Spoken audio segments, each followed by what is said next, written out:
Assalamualaikum warahmatullahi wabarakatuh. Perkenalkan, nama saya Fadila Zamta, NIM J20 194 197. Di sini saya akan memberikan contoh cara mengisi patograf. Untuk yang pertama, di sini ada nomor register dan nomor puskesmas yang harus kita isi. Oke, langsung saja. Untuk nomor registernya kita isi 1, 2, 3, 4, 5. Selanjutnya, untuk nomor puskesmas kita isi RM4. Oke. Selanjutnya kita baca kasus. Untuk nama ibu Nyonya B, kita tuliskan di sini Nyonya B. Umur 26 tahun. Untuk GPA-nya, kita baca kasus, Nyonya B hamil anak pertama dan belum pernah keguguran. Maka kita tuliskan G1, P0, A0. Selanjutnya, untuk tanggal di sini maksudnya tanggal datang, yaitu Nyonya B datang ke puskesmas tanggal 25 September 2021. Kita tuliskan di sini. Untuk jamnya pukul 17.00. Untuk alamatnya kita tuliskan sesuai kasus di Sukoharjo.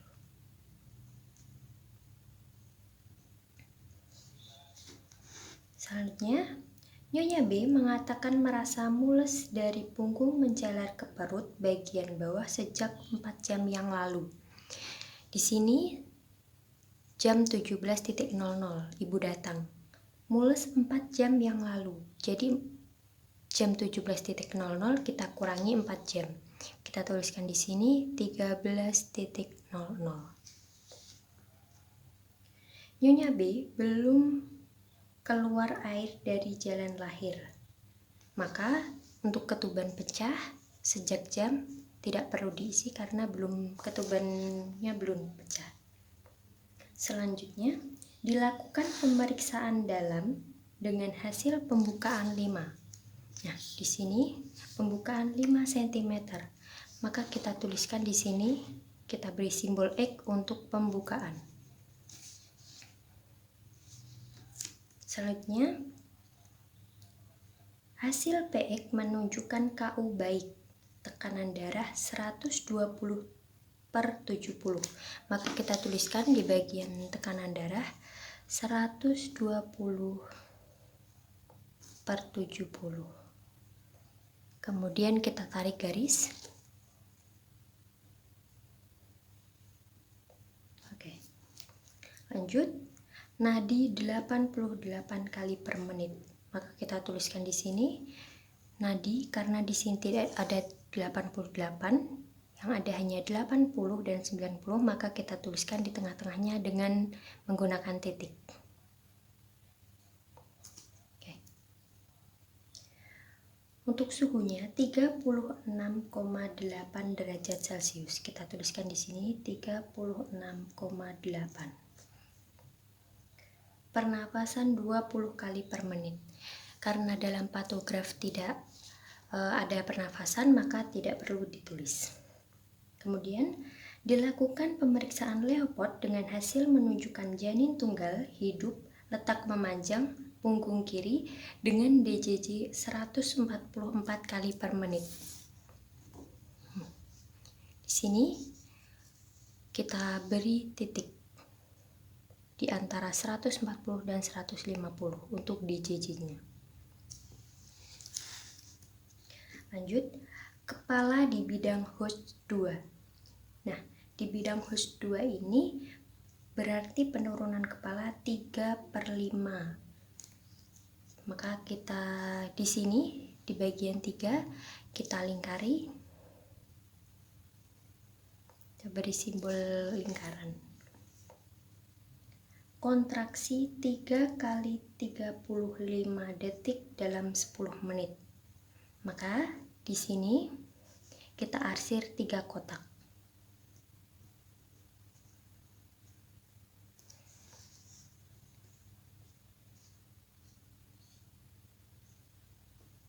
Selanjutnya, dilakukan pemeriksaan dalam dengan hasil 5 cm sudah. Dan di sini kita tuliskan jamnya 17.00. Oke, karena Nyonya B hamil anak pertama, maka kita asumsikan primi gravida, yang dimana untuk mencapai pembukaan lengkap maka dibutuhkan 5 jam lagi. Maka kita tulis 18.00, 19.00, 20.00, 21.00, dan 22.00. Oke, lanjut. Tidak teraba maulase, maka ditulis di penyusupan, kita tuliskan 0. Selaput ketuban utuh, maka kita tuliskan simbol U untuk ketuban utuh. Selanjutnya portio tebal. Selanjutnya dilakukan observasi dengan hasil sebagai berikut. Pukul 17.30, maka di sini 17.30, DJJ 145 kali per menit. Maka kita beri titik di sini 145. Kontraksi 3 kali 35 detik dalam 10 menit. Kita arsir di sini.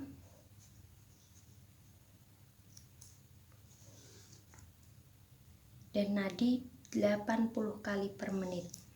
Maka kita beri titik di sini. Selanjutnya jam 18.00, DJJ 148 kali per menit. 148 di sini. Kontraksi 3 kali 35 detik dalam 10 menit. Kita arsir di sini. 3 kotak. Selanjutnya nadi 84 kali per menit. 84 di sini.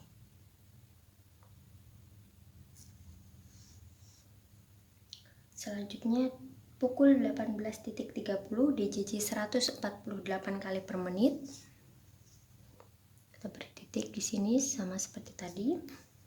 Kontraksi 3 kali 40 detik dalam 10 menit. Kita arsir kembali 3 kotak.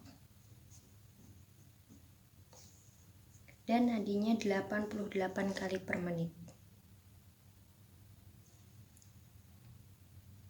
Selanjutnya pukul 19.00, DJJ-nya 140. Beri titik di sini. Untuk kontraksinya 4 kali 40 detik dalam 10 menit. Maka kita arsir di sini 4 kotak.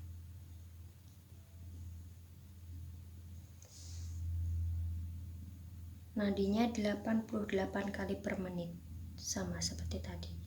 Kita beri titik di sini. Untuk jam 19.30, DJJ 145,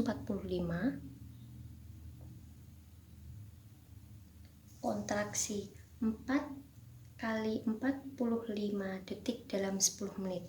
Maka kita blok 4 kotak di sini.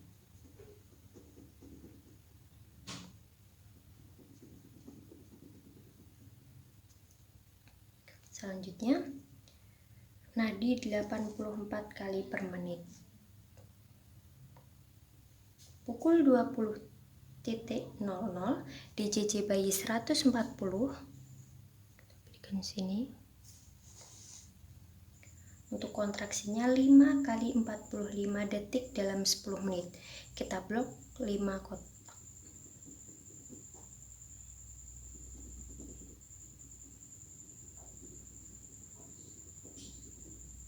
Oke. Selanjutnya nadinya 84 kali per menit. Nah, setelah seperti ini, untuk DJJ-nya kita bisa tarik garis sesuai titik.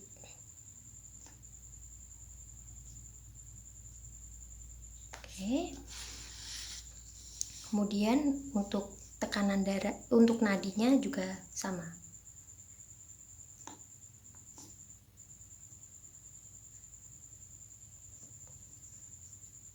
Oke, setelah ditarik garis seperti ini, kita lanjut pada kasus pukul 20.30, Nyonya B merasakan dorongan meneran semakin kuat. Bidan melakukan pengamatan dan terlihat perineum menonjol, terdapat tekanan anus, vulva terbuka. Dilakukan pemeriksaan dengan hasil DJJ 140 kali per menit. Maka kita tuliskan kembali di sini 140 diberi titik. Kontraksi 5 kali 45 detik dalam 10 menit. Kita blok kembali 5 kotak.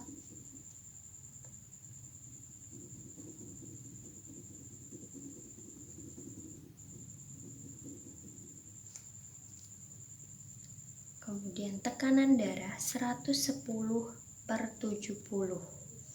110/70.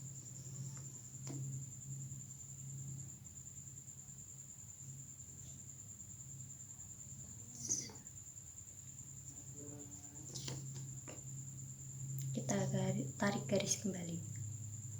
Oke. Untuk selanjutnya suhu 37 derajat Celcius. Kita tulis di sini 37. Kemudian nadi 85 kali per menit. Tulisan di sini.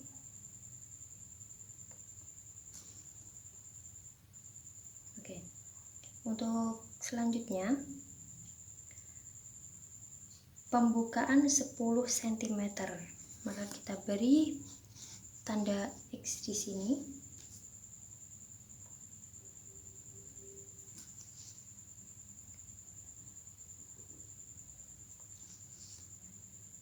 Dan kepala di Hodge 4, yang berarti penurunan kepala 1/5, maka kita beri di sini simbol 0. Oke, kemudian bisa kita tarik garis.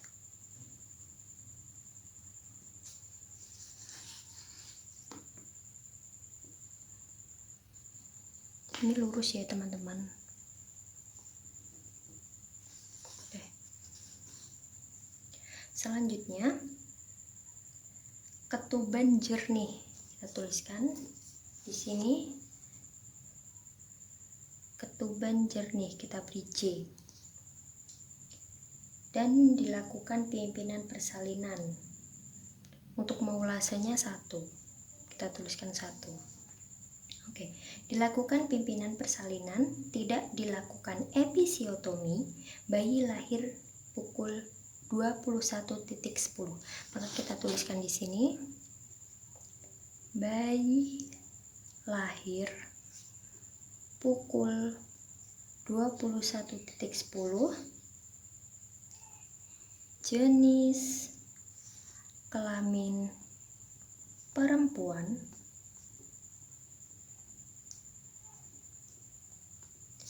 berat badan 3.400 gram, panjang badan 49 cm, menangis kuat, gerakan aktif, kulit kemerahan.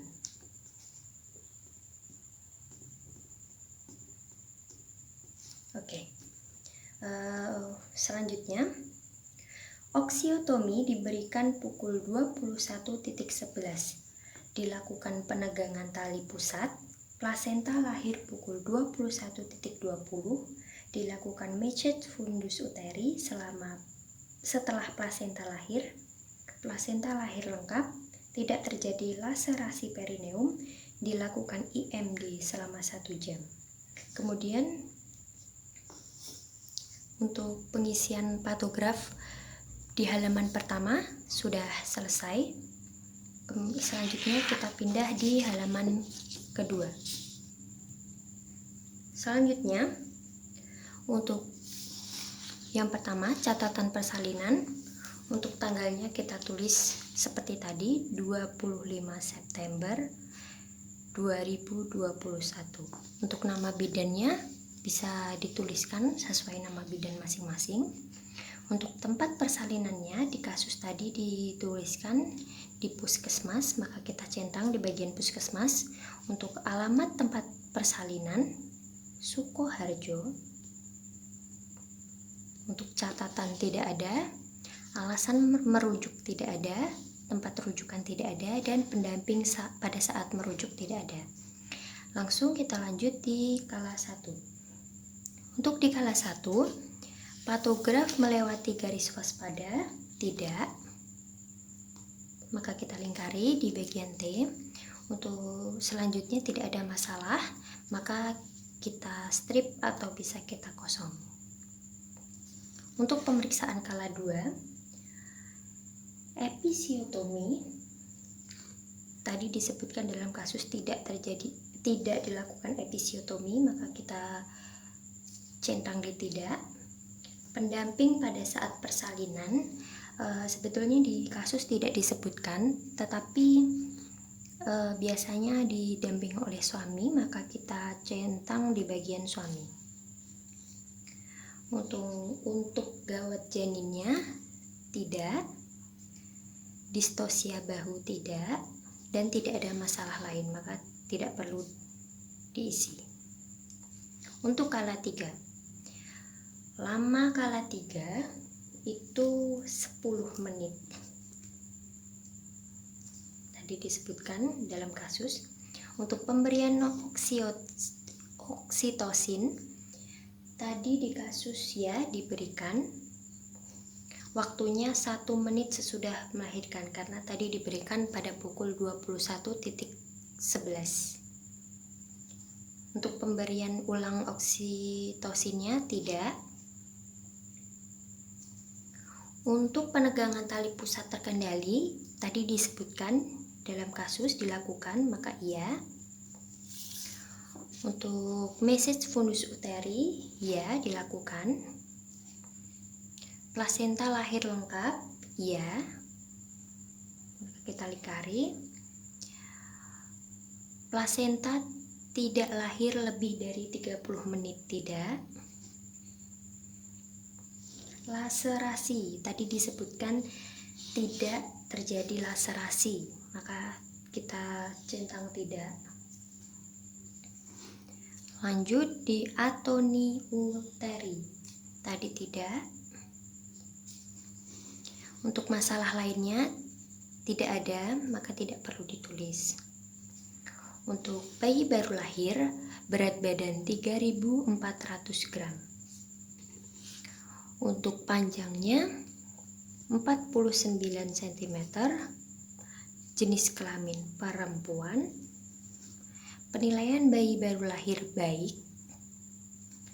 Untuk tadi karena bayi lahir dengan normal, maka kita checklist di bagian normal dan bawahnya di checklist semua. Selanjutnya untuk pemberian ASI ya dilakukan selama 1 jam. Tadi disebutkan dilakukan IMD selama 1 jam, maka kita tuliskan 1. Untuk masalah lain tidak ada. Nah, untuk pemantauan persalinan kala 4. Tadi waktunya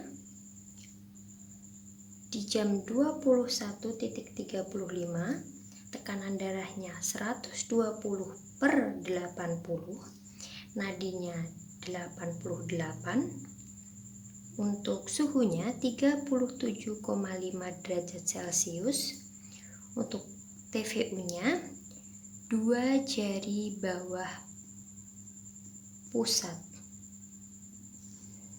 Untuk kontraksi uterusnya baik, kandung kemih kosong, untuk perdarahannya 50 cc. Selanjutnya pada pukul 21.50, tekanan darah 120/80, nadi 88, TVU-nya 2 jari bawah pusat,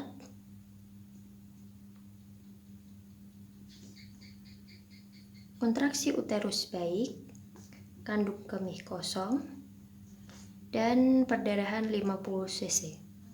Selanjutnya jam 22.05, tekanan darah 110/80, nadi 84 kali per menit, TVU 2 jari bawah pusat, kontraksi uterus baik, kandung kemih kosong, perdarahan 50 cc.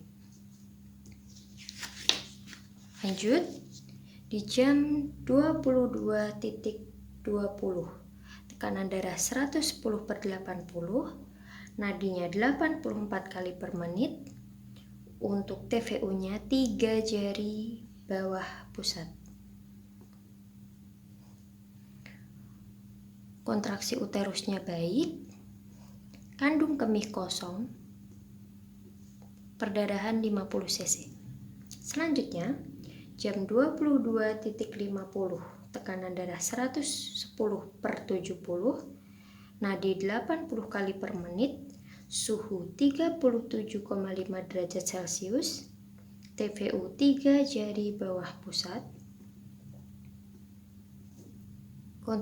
kontraksi uterus baik, kandung kemih kosong, perdarahan 50 cc.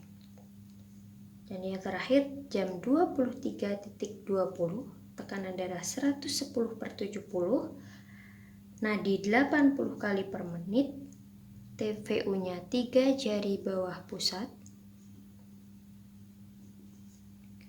kontraksi uterus baik, kandung kemih kosong, perdarahan 50 cc. Untuk masalahnya karena tidak perlu kita isi.